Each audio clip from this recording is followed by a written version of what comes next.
Winthrop Vikings! Today is Friday, March 15th, and we are following a Day 5 schedule. This week we have some great segments to show you guys, but first we have to talk about a few things. We want to give a huge congratulations to the boys hockey team for their amazing season, making it to the Final Four, and you guys should all be very proud, and we want to thank our seniors for all your work. Also, a big congrats to the Drama Society for their outstanding performances at Drama Fest last weekend.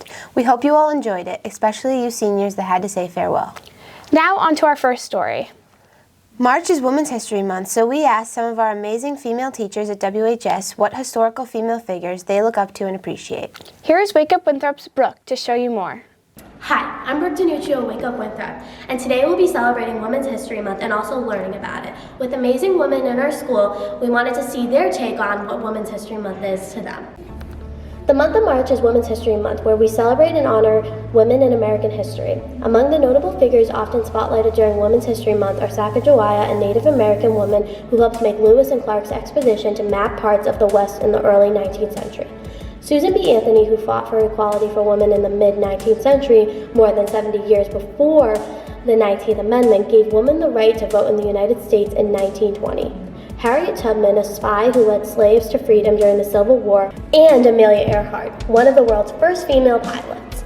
Since the first Women's History Week in 1978, other countries have joined the United States in honoring women and their help to history and culture. Each year, the Women's National Women's History Alliance chooses a theme for Women's History Month. Previous themes have included Women Taking the Lead to Save Our Planet in 2009 and Celebrating Women in STEM in 2013. This year, the theme we are celebrating is Women Who Advocate for Equity, Diversity, and Inclusion.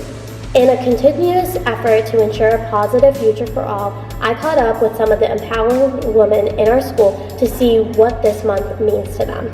So, Women's History Month to me is a time to celebrate every woman and everything that they have done all throughout history and recognize the things that maybe aren't recognized in regular history and on a day-to-day basis. Women's History Month means a lot to me. I'm empowered by the women surrounding me, by my coworkers, by my family, specifically my mom. So it's showing that these women are able to conquer whatever they can, take on a challenge, go build resiliency and really take on the world.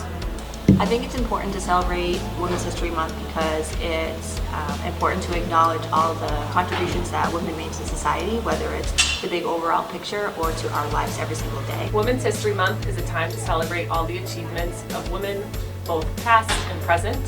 Women have done a lot throughout history in different fields, science, activism, sports, music, you name it. We just had International Women's History Day last Friday on March 8th, and that has been commemorated since 1911. And in the United States, we have observed the entire month of March since 1995 as Women's History Month. So March is a big month for women, and getting the recognition, especially getting the recognition for the work and the efforts that they have done to break the glass ceiling in a male would have been, and is still in many cases, a male-dominated world. And women's contributions are myriad. There's so many contributions women have made throughout history, and I'm so happy to see that they're being recognized, and in many classrooms across the country they're being taught so that women and young women, girls, have role models to follow. A woman in history that is important to me, it's going to sound kind of cheesy, is like my mom and my nana and my great-grandmother, because they formed me into who I am today. Some woman that I resonate with a lot is Oprah. She had a really tough upbringing, and she really showed resiliency through putting herself out there, her philanthropy, her political activism, creating this whole leadership academy for girls in South Africa to make sure that they had someone they could look up to and really inspire the youth. She has a podcast that I listen to called Super Soul Sundays that I'm a big advocate for. She's just someone that I look up to, and everything she's done from her upbringing to where she is today. It's really impressive. A quote from her that I love as this is what I know for sure. In order to be truly happy, you must live along with, and you have to stand for something larger than yourself, because life is a reciprocal change.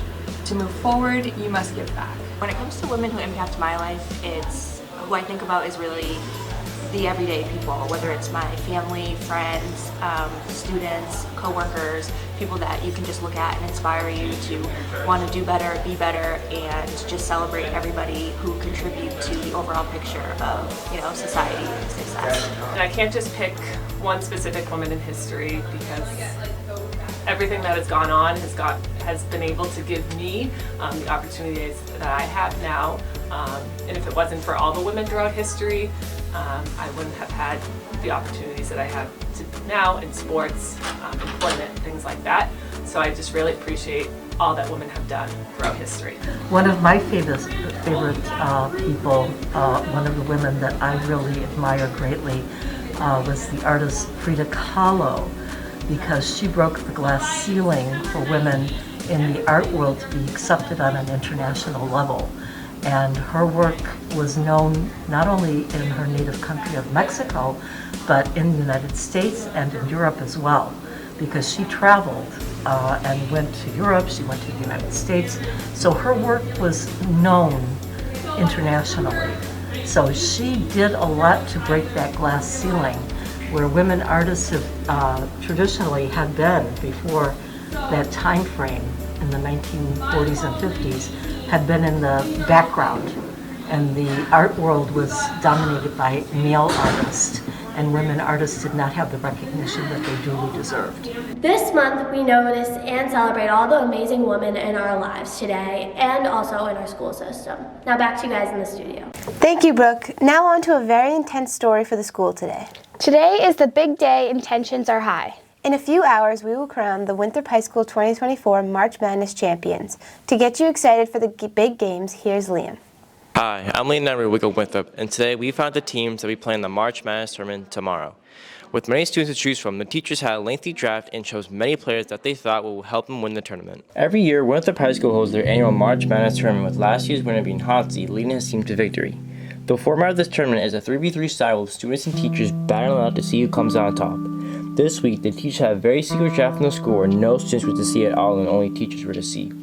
There are so many great players that the teaching can choose from, like George Colores, Vasily Siotis, Spencer Parko, as well as some hockey players like Robert Rich and Jackson Annie, who bring more vibes and talent. After arguing and potentially fighting each other, the teachers finally came to a decision and picked their players.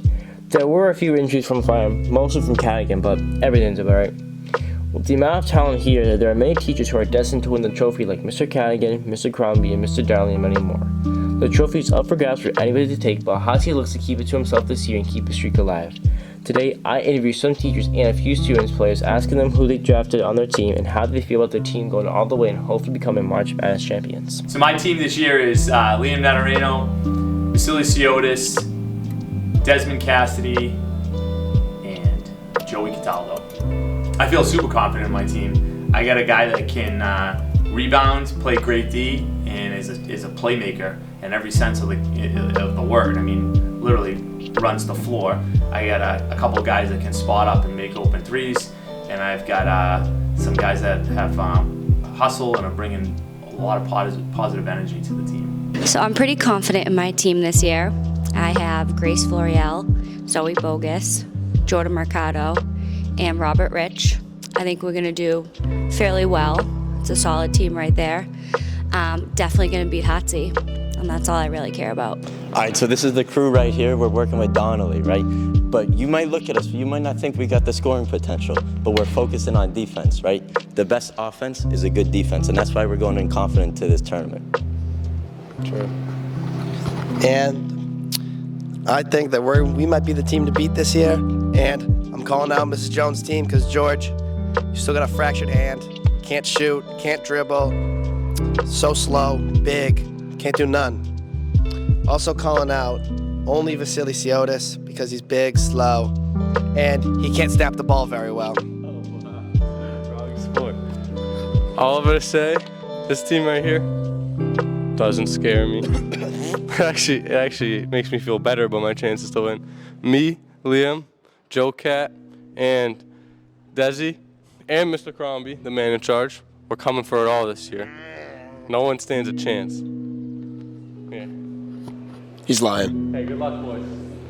He's lying. No, we got this in the bag. It's all us this year. You know, we got a deep shooter right here. We got 2 good paint drivers. We got a big. You know, it's wraps. Yeah, they about said everything that they need to say. We're going to win. I'm really happy with the team I'm on. I'm with Hotsy and most of the returning players that were champions last year, so I think we're going to do really great. I'm really looking forward to having Sereno, Donnie, and Billy on my team. I think they will really help us get through the games, and I'm really looking forward to it. So I chose George Galoris, Colin Zafuni, Paulie Ciotis, and Jake Cataldo. Pretty confident with my choices, and we'll see how it goes. But like I said, I'm pretty confident. I think the draft went really well. I hope I see Mr. Loomis's team in the bracket, to be quite honest, because they're just going down. There's no way. All right, there's no chance for every other team. Crombie's team is gonna win. We have Desmond, Vasily. Give me this. Purple, the color of royalty, March Madness royalty. All right, we got an awesome squad this year. We got D'Amico, who's probably gonna grow 2 inches before tomorrow's game, just today. We got our Marcocho, who's just gonna be darts all day. We're good. Who else? We got Glenn Calla just taking threes, and then of course we got Donovan, who's bringing the vibes and the rebounds. So yeah, we're excited for this. We're gonna take the trophy back, and yeah, no one else has a chance. This year, my March Madness team is myself, Reese Broden, Colin O'Leary, Jake Galoris, and Julia Bondinaro. I think that's her last name. We look fantastic in practice, a lot of heart, great defense. We are ready to take home this title. I'm calling out the whole field. The past 2 years, my record is 11-1, 1 championship, 1 runner-up. We're gonna get that title back this year. Coming for everybody. You know, we're taking home the trophy. My team's amazing. We're gonna win it all. Watch out. Me, Liam, Vasily, and Joey. We're gonna win it all. Donovan, watch out. Hey, this is Mr. Cross here. We're talking March Madness. Yesterday's draft, I took Sebastian Yepes. I got Rock. I have Josie Barry, and I have Owen Pumfret. I think it's a pretty good team. We're gonna see how the kids all come together and play together. I think that we're gonna be a good team. I think Hotsy better watch out. I think he thinks he's gonna win because he won last year. Probably not gonna happen. And I will say, you know, Mr. Parsons is lucky he's not doing it this year because I would have had him on lockdown. Thanks a lot. Looks like the teams have their teams ready and are excited to play this year. Make sure to come right after school and support the students as they battle out with the teachers in the March Madness tournament. Maybe Mr. Canning will finally win this year, or lose again. We'll see. Back to you guys in the studio. Good luck to students and teachers participating this afternoon. Break a leg and have fun. Everyone come down to watch the show unfold. Hopefully no one here would ever be in the situation to choose their last meal before death row. But if I was, I would have to go with a nice pasta dish. How about you? I would definitely go with a filet mignon and a crisp Coke. Let's hear what Winthrop High School has to say. Hi, my name is Joe Disney. Today is March 15th, and you know what that means. If you don't, let me explain to you. As you may or may not know, March 15th is the day Julius Caesar was killed. The holiday in which you'll hear a knowing history or English teacher hauntingly declare, "Beware the Ides of March." Julius Caesar was warned with that line on the day he was assassinated. A group of as many as 60 conspirators decided to assassinate Caesar at the meeting of the Senate on March 15th, the Ides of March. Collectively, the group stabbed Caesar a ported 23 times, killing the Roman leader. This got us thinking, if you're warned of your assassination or on death row and today was your last day, what would you choose for your final meal? There have been crazy death row meals like the convicted murderer Victor Fugger wanting a single olive because they wanted to grow into an olive tree, or when Philip Ray Workman asked his last meal of a pizza be donated to a homeless person. Food is a big part of our lives, and everyone has that one meal they can crave over all the others. Whether it be your favorite restaurant or a simple snack, we want to take it to the halls and ask staff and students if they pick what would their best meal be. My last meal appetizer would probably be some boneless wings. My last meal main course would probably be 12-piece tender from Popeyes, and dessert would probably be some like ice cream or something, I don't know. Last meal. So my appetizer would be 7-layer dip with guac on the side. Then my entree would be my mom's chicken parm with fusilli pasta. And then the dessert is gonna be warm butter cake from Ocean Prime. Unbelievable. For my appetizer, I think I'll go fried calamari. I love fried calamari. My entree will probably have to be grandma's meatballs. I'd have to go a burger, cooked medium. If I had my last meal, I would probably get the crispy rice ahi from Wagamama, and I would probably also get like ramen to go with it. And I'm gonna add tiramisu for dessert. An appetizer. I'm on death row, I assume. Not that surprising. An appetizer. I would say I'm good with just like a little Italian wedding soup with the little mini meatballs that my grandmother used to make. And then for the entree, we're gonna have fresh Italian bread with this and butter. And we're gonna do pasta and meatballs, sausage, in sauce. And then for dessert, I would probably say a nice, delicious cheesecake, preferably homemade. For an appetizer, I think I'd pick buffalo chicken dip, and then for a meal, I'd probably pick like some sort of rice bowl, maybe with like chicken, and then for dessert, cheesecake. My last meal, if I had to choose, for an appetizer would be stuffed mushrooms. For my main course would be pasta bolognese, and for my dessert, a nice big dish of all kinds of fruit, watermelon, grapes, strawberries. That would be my last meal. If I had to choose what my last meal would be, it would be a surf and turf. Probably lava cake, and then a side of Chinese food, orange chicken specifically. So I think my last meal, this is easy. It would be a cheeseburger, American cheese, lettuce, tomatoes, pickles, cooked medium rare, fries on the side. Actually, you know what I really like? I like those truffle fries. You know, a little bit of the truffle oil and some salt. And then for dessert, nice cup of raspberry sorbet. What about you? For an appetizer, probably mashed potatoes. For an entree, Annie's mac and cheese all the way. And then for a dessert, munchies. For our last meal, I think our appetizer would be probably the Texas Roadhouse rolls. And then probably for an entree, what do you think? You know, I think the leftovers of Matthew DeCarney's rolls from Texas Roadhouse is my go-to for every single meal. And then dessert, you couldn't go wrong with some rolls. Rolls. My last meal would be mac and cheese cooked by Jake, made with love. I was actually gonna say mac and cheese too, and probably grilled cheese. My last meal would probably be a chicken burger and maybe like a steak. I'd probably get a huncho meal for my last meal. I don't mind which one. My last meal would be a bacon, egg, and cheese for breakfast. Ah, the Honky way! I would say a bacon, egg, and cheese. If I had to pick one last meal, it would definitely be pizza. The place I would get it from, maybe Sant'Apio's. Probably Sant'Apio's or Bianchi's. Those are my top two. So that would be what I went with for my last meal.